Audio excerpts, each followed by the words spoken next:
The Far Cry series is famous for two things in my opinion. Villains that monologue and, well, really big explosions.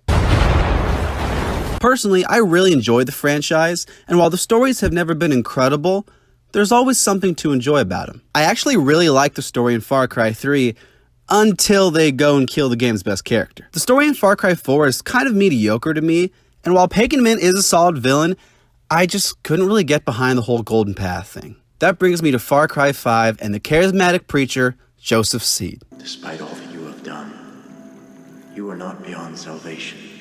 I'm gonna be honest, I wasn't super excited for Joseph as a villain at first, because the gimmick of Far Cry villains with long monologues was kind of getting stale to me. Luckily, Joseph Seed and his cult Eden's Gate are exactly what the franchise needed, and because of that, this might be my favorite in the franchise. So thanks so much for tuning in, and sit back while I explain the genius of Eden's Gate. We will not let their greed, or their immorality, or their depravity hurt us anymore.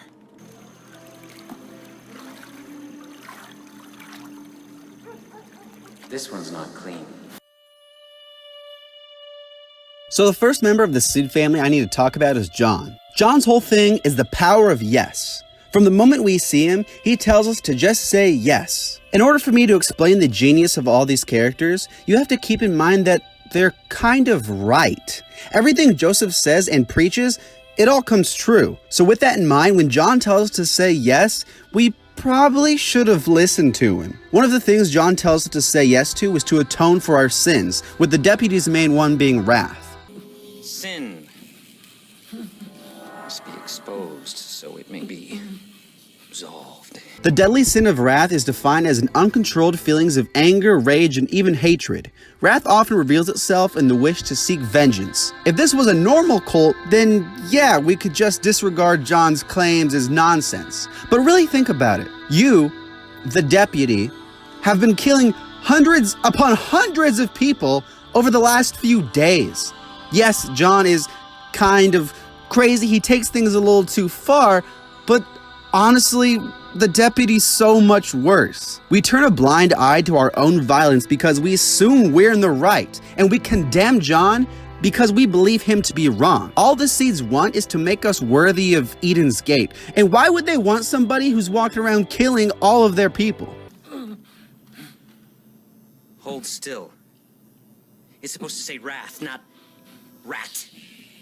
John wants us to say yes because there's no room in the world for a mass-murdering, crazy deputy. He might have gone a little too far in a few places, but so does the deputy. They even touch on it more in Jacob's region. What if Joseph is right? Did you ever stop to think about that? And I accepted that. And in that acceptance came clarity. In all honesty, Jacob's region does one of the most interesting things I've seen in a video game in a long time.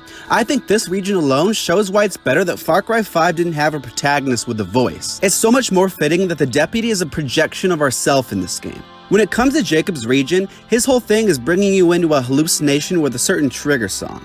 At first I was really confused why Jacob just kept letting me go every time, but towards the end, you start to figure it out. The whole idea of Jacob's trance is absolutely genius, and I think it's a brilliant thing that the writers did. We as the player are so used to just killing nowadays in games. Like, do you think of that?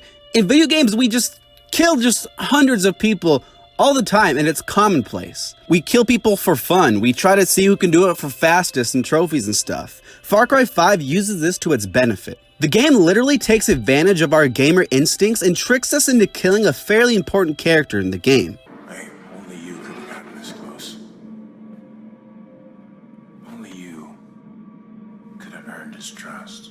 We see just how wrathful the deputy is, and we take a step back to examine our own actions. At least, we should. Again, it's important that the protagonist doesn't have a name because we can't just pass off the crazy actions on the character's insanity. In Far Cry 3 and 4, we can blame all the violence on Jason and Ajay. We can say that everything is their fault. It's not us. We never have to take the blame. This was also kind of done in The Last of Us Part 2, but honestly, I think it's done way better in Far Cry 5, because we can't just blame the actions of ourselves on Joel and Ellie like in Last of Us.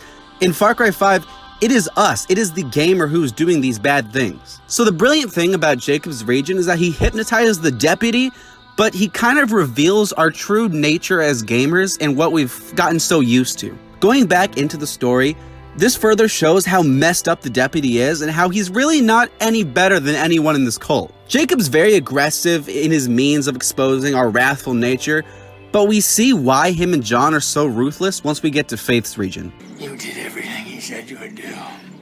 And you didn't even know it.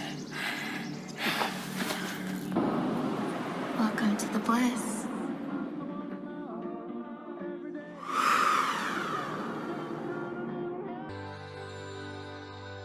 As good as Jacob's section was, I might even enjoy Faith's more. While John and Jacob serve as sort of the bad cops of the Seed family, Faith shows us what life as a member actually can be. All throughout her section, Faith tells us how all the family wants is to help the deputy.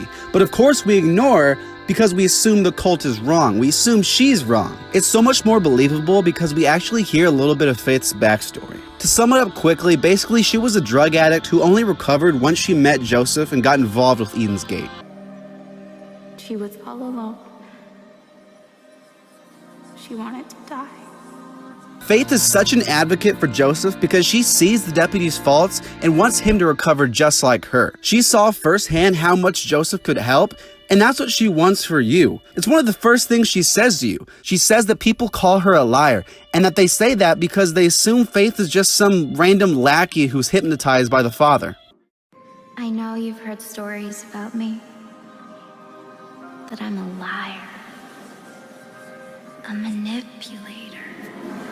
She goes on to say, let me tell you a different story. And then she explains her past. She's telling us right here, hey man, I was messed up, you're messed up, and we can help. Instead of me being this trickster siren, let me tell you a story of a girl who needed help and who was helped. She's not a trickster like many think. She's actually quite sincere when she says the stuff she says. That's one of the things that makes her so frustrated at the end of her region. She wants so bad to help others, to help you, but she has to constantly watch you turn away and keep killing people. I've been reasonable, I've been fair. But you were just so selfish. You forced someone to leave that didn't want to go. Faith really is a tragic character when you take all this into account, and it's sad that she just wants to help, but we never let her. Lastly, that brings us to the man who tops it all off, Joseph Seed himself, the father. People say that I'm crazy. But when you wake up in the morning, you look at the same news that I do.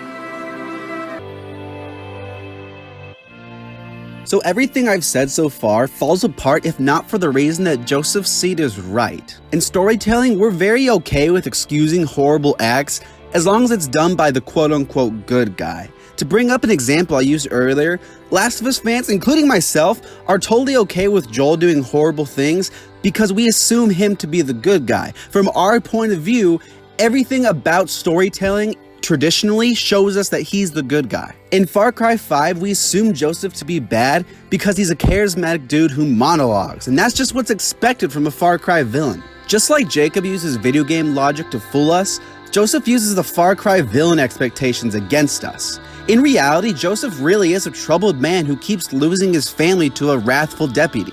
My brothers, my sisters, they've been taken from me by a snake in the garden! All he wants is to help others, just like Faith. He wants as many good people to survive the impending apocalypse as possible. Notice how I said good people, not people who walk around killing without any need to atone for those sins. No, Joseph needs good people, people who want to be helped. Outsiders don't understand. We as the player don't understand. It's only after the game ends that everything starts to make sense. When I first heard him sing it, I thought Joseph only sang Amazing Grace because it's this random church-sounding song, but the lyrics actually really foreshadow the whole game. Amazing grace, the grace of the cult, the grace of Joseph, that saved a wretch like me as in the deputy, was blind but now I see. I see now that Joseph was right, and that we were the bad guys all along. Yes, everyone in Eden's Gate does some objectively terrible things, But that's almost every character in this game, heck, in this franchise. In a world where such chaos is going on, where deputies kill hundreds upon hundreds of people, Joseph simply saw what was happening and decided to do something about it. See, mankind is weak and vulnerable. And we are hurtling towards our destruction, and no one is willing to do anything about it. He's a tragic character who perfectly fits the tragic story this game tells. We hear a story of a group that nobody believed until it was too late. And the crazy thing is, all of it could have been avoided. Some people think the ending where you wait in the very beginning of the game and it ends is just this gimmick because Far Cry 4 did it, but it's actually super important. This ending gives us a chance to believe Joseph and walk away, but no, we choose not to believe him. We choose to start killing the members of the family. So when you're in Jacob's region killing all these people and you try to put the blame on the story and say, no, I have to do this.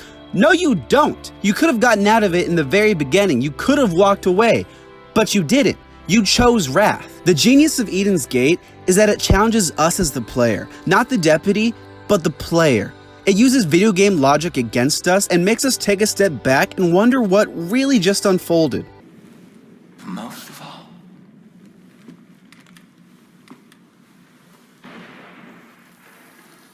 it means I was right. If this was a real-life situation, how would we really react? Is there something deep down inside of us that would make us kill as much as the deputy? Or would we take more of a realistic and tame approach? There's no way to tell for sure, but what I do know is that Eden's Gate was a wonderful device to flip our expectations. Because of Eden's Gate, the next time I play a game, deep down I'll have to wonder who's really the hero. Things aren't always as black and white as we think, and the player we control is never really safe from the title of villain.